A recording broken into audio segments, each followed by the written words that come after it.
আচ্ছা, তো আমাদের ফার্স্ট পার্টটা শেষ, যে উচ্চতা গভীরতা এগুলার জন্য হাইট ডেপথের জন্য কিভাবে জি চেঞ্জ হয়। যে এর পরেরটা হচ্ছে আমাদের অ্যাক্সিস অথবা অক্ষ, এর জন্য কি চেঞ্জ হয় সেটা একটু দেখা দরকার। সো সবার আগে আমরা এইখানে একটা জিনিস খুবই ঝামেলার, যে কখনো কখনো পৃথিবীকে আমরা কি করি, একদম পারফেক্ট স্ফিয়ার ধরে নেই, কখনো কখনো পারফেক্ট গোলক ধরি না। সত্যি কথা বলতে পৃথিবীর পারফেক্ট গোলক না, এটা হচ্ছে অ্যাকচুয়ালি উপগোলক। সো এই উপগোলক কে বলা হয় স্ফেরিয়ড। সো স্ফেরিয়ডটা হচ্ছে পৃথিবীর অ্যাকচুয়ালি আকার, উপগোলকীয়, ঠিক আছে। অর্থাৎ পৃথিবী কি হয়েছে, আমাদের দেখতে অনেকটা কমলা লেবুর মতো, অনেকটা এরকম টাইপের, ঠিক আছে। সেই কমলা লেবুর কারণে একটু চিন্তা করো, যে ধর আমার যদি এইখানে কেন্দ্র হয়, এই জায়গাগুলো গেছে দূরে সরে, আবার এই জায়গাগুলো কি হচ্ছে কাছে চলে আসছে। সো আমার যখন মেরু অঞ্চলগুলো কাছাকাছি চলে আসছে, আর বিষুবীয় অঞ্চলগুলো চলে গেছে দূরে। সো আমরা এখন যেটা করতে পারি, আমাদের পারফেক্ট যে স্ফিয়ারের আমরা যেটা ধরি আর পৃথিবীর রেডিয়াস ধরছিলাম, সেটা ছিল অ্যাকচুয়ালি কাইন্ড অফ এই দুইটা জায়গার, এই দুইটা রেডিয়াসের গড়। সো গড় হয় আমরা এই জায়গাতে পাই, এইখান দিয়ে ধরে আমরা হচ্ছে এরকম টাইপের একটা স্ফিয়ার চিন্তা করি। এখন স্ফিয়ার চিন্তা করলেও তুমি চিন্তা করো, একটু কল্পনা করো যে আমি পৃথিবীর এইখানে যেই পরিমাণ মহাকর্ষ কি বলবো আকর্ষণ পাবো কেন্দ্রের দিকে, রেডিয়াস যেহেতু চেঞ্জ হচ্ছে, এইখানে আকর্ষণটা সেম হবে না, অ্যাট্রাকশনটা সেম হবে না, এইখানেও সেম হবে না। এইটা হচ্ছে আমাদের এর পরেরটা, অক্ষ বা অ্যাক্সিসের কারণে যেভাবে চেঞ্জ হয়। কারণ তুমি চিন্তা করো, এখানে অ্যাক্সিস চেঞ্জ করতেছো, আস্তে আস্তে রেডিয়াসগুলো চেঞ্জ হইতেছে। সো রেডিয়াস চেঞ্জ হলে কি হবে, অ্যাট্রাকশনটাও চেঞ্জ হয়ে যাবে। এরপরে আমাদের ব্যাপারটা হইতেছে, আমাদের তো পৃথিবী ঘুরতেছে, তাই না। সো কোনো একটা জিনিস যদি ঘোরে, ঠিক আছে, তার ভিতরে একটা ফোর্স থাকে। আমরা যদি এইভাবে ঘুরাইতে থাকি, ফোর্সটা ছিল সেন্ট্রিপেটাল ফোর্স, আর ছিল সেন্ট্রিফিউগাল ফোর্স। সো এই যে বাইরের দিকে ঠেলে দেওয়ার ফোর্সটা, সেটা এখনো কাজ করতেছে, কারণ পৃথিবী ঘুরতেছে, তাই না। তত এইভাবে ঘুরতেছে পৃথিবী, তুমি তো পৃষ্ঠ অবস্থান করতেছো, তাহলে কি হইতেছে, তুমি এইভাবে ঘুরতেছো। যদি এইভাবে ঘুরতে থাকো, তাই তোমার একটা সেন্ট্রিপেটাল ফোর্স আছে না, সেই ফোর্সটা কত, এই ফোর্সটা কি আমাদের একটু কল্পনা করো। ধরো তুমি এইভাবে ঘুরতেছো, তাহলে তুমি আছো এইখানে, বাইরের দিকে চলে যাওয়ার একটা প্রবণতা থাকবে না, বাট তোমাকে তো অবশ্যই জীবিতের দিকে টেনে রাখতেছে, আমাদের এই গ্র্যাভিটেশনাল ফোর্স টেনে রাখতেছে। তো এই দুইটা বিপরীতভাবে কাজ করতেছে। এখন নর্মালি চিন্তা করো, অবশ্যই আমাদের টেনে রাখার ফোর্সটা বেশি, এছাড়া কি হইতো, আমরা সবাই ছুটে যেতাম। সো যেহেতু ছুটে যাচ্ছি না, তাহলে অবশ্যই ভিতর দিকে ফোর্সটাই বেশি। এখন আমরা দেখব যে এই জিনিসটার কারণে কিভাবে চেঞ্জ হয়। সো আসো একটু চিন্তা করি, আমাদের পৃথিবীটা হচ্ছে এইরকম। আচ্ছা, এটার জন্য খুবই প্যারা হবে এখানে,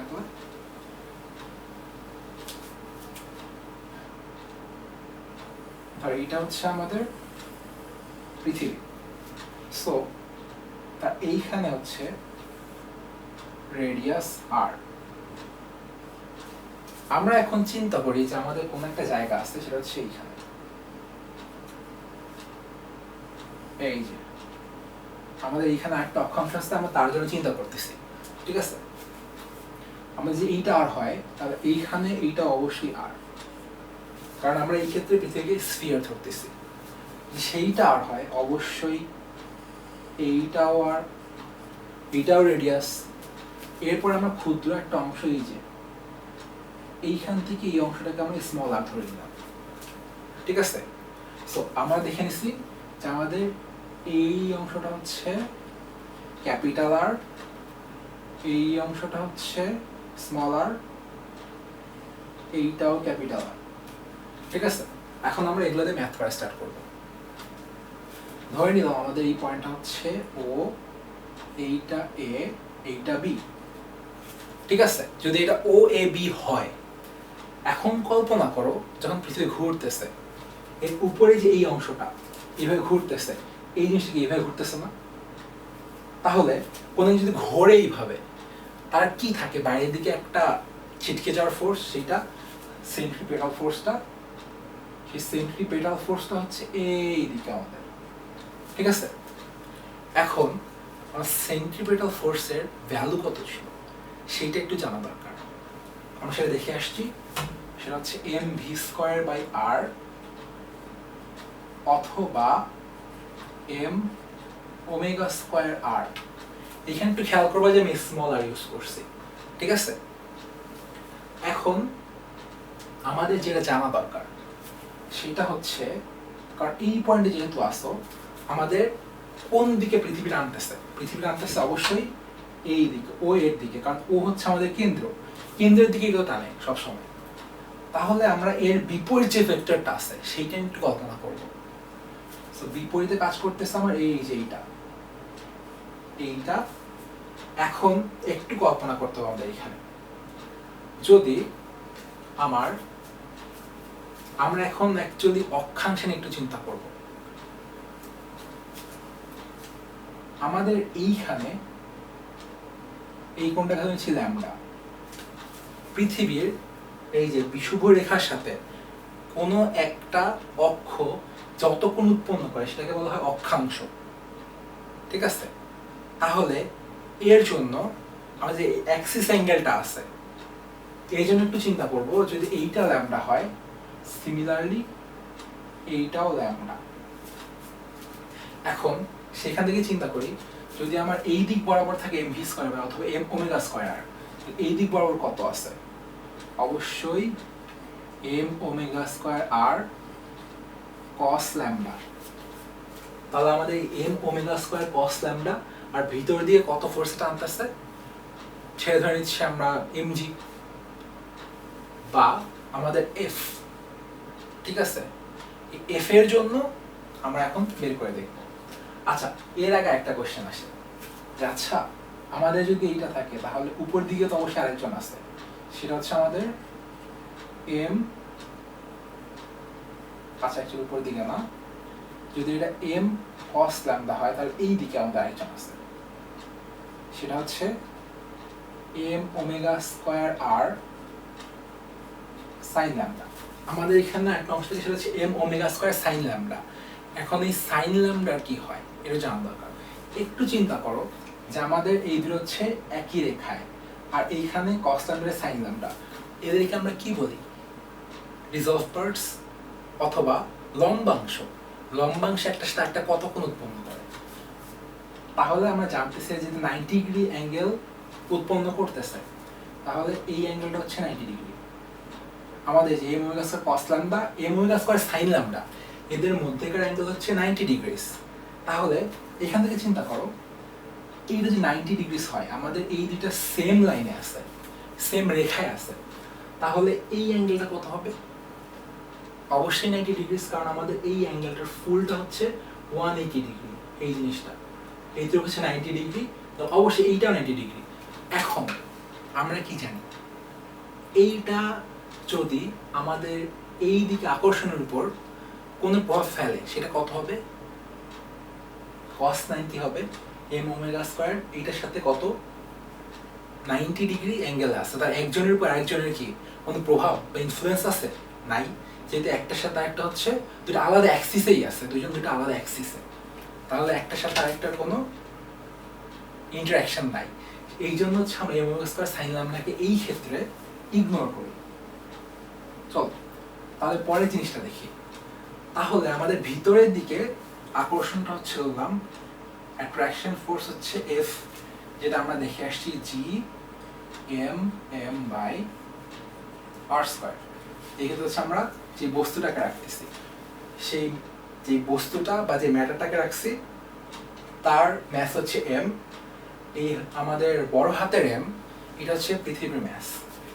এইখান থেকে যদি তুমি চিন্তা করো এটা হচ্ছে ভিতরের দিকে, আর বাইরের দিকে কত আছে m omega square r cos lambda, সেইখান থেকে তার আমরা মোট ফোর্স এই ল্যামডা অ্যাঙ্গেলের জন্য কতটুকু পাই,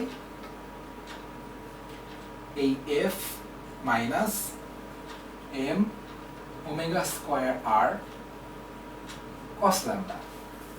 ওকে, ভ্যালু বসাই দেই g m divided by r square minus m omega square r cos lambda। এইখান থেকে আমরা একটা কাজ করতে পারি, m টাকে কমন নিলাম, m তাহলে হয় gm by r square omega square r cos lambda। ওকে, সেখান থেকে তারা আবার দেখি এই f কত, সেটা হচ্ছে f equal to m A, right? আমার বস্তুটা ভর তো চেঞ্জ হওয়া পসিবল না, হয়তো g চেঞ্জ হইতে পারে। সো m ধরে নিতেছে আমাদের এই পয়েন্টে g এর ভ্যালু হচ্ছে g ল্যামডা, তাহলে g ল্যামডা দেখো m আর m সেম, কাটা চলে গেছে, তাহলে g ল্যামডা ইকুয়াল টু হচ্ছে আমার এই দেখো gm বাই r স্কয়ার, এটা আমরা শিখে আসছিলাম, এটার ভ্যালু হচ্ছে g, তাহলে বসাই দিয়ে আসো g minus omega square r cos lambda. এখন একটা প্রবলেম থাকে যে এই যে r, আমাদের এখন এই rটা জানতে হয়। সো এই ঝামেলাটা দূর করার জন্য আমরা যদি এখন কোন একটা ভ্যারিয়েবল কমাইতে চাই, আমাদের কাছে একটা আইডিয়া আছে, সেটা হচ্ছে আমরা কি করব, এই যে এই ট্রায়াঙ্গেলটা দেখব, OAB ট্রায়াঙ্গেলে দেখব, ট্রায়াঙ্গেল OAB, OAB এর জন্য পাইতেছি আমরা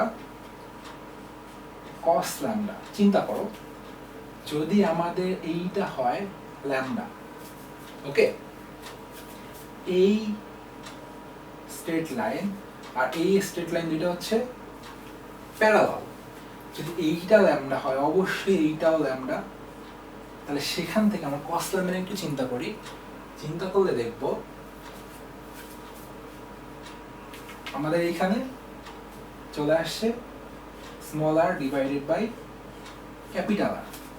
ওকে, আমাদের স্মল r ইকুয়াল টু হচ্ছে r cos ল্যামডা। চলো ভ্যালু বসাই দিই, g minus omega square r, এই r এর জায়গায় আমরা কি বসাবো, আমাদের ক্যাপিটাল R cos ল্যামডা,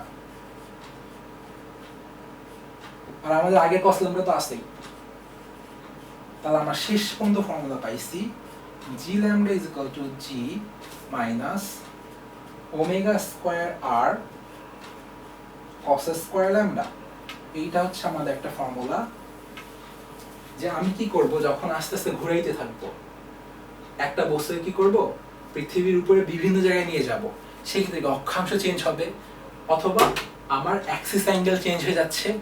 এই ক্ষেত্রে যেটা করতে হয়, আমার ল্যাটিটিউড লঙ্গিটিউড যদি চেঞ্জ হয়ে যায় সেই ক্ষেত্রে আমার এই ল্যামডাটা জানতে হয়। এন্ড অবশ্যই মনে রাখবা আমার এইটা হচ্ছে বিষুব রেখার সাথে, ঠিক আছে? আমি যদি অন্য লাইনগুলোর সাথে চিন্তা করি তাইলে কিন্তু হবে না। সো এরপরে আমরা একটু মুভ করি, যে আমাদের জি এর চেঞ্জগুলো আমরা দেখলাম বিভিন্ন রিজনে।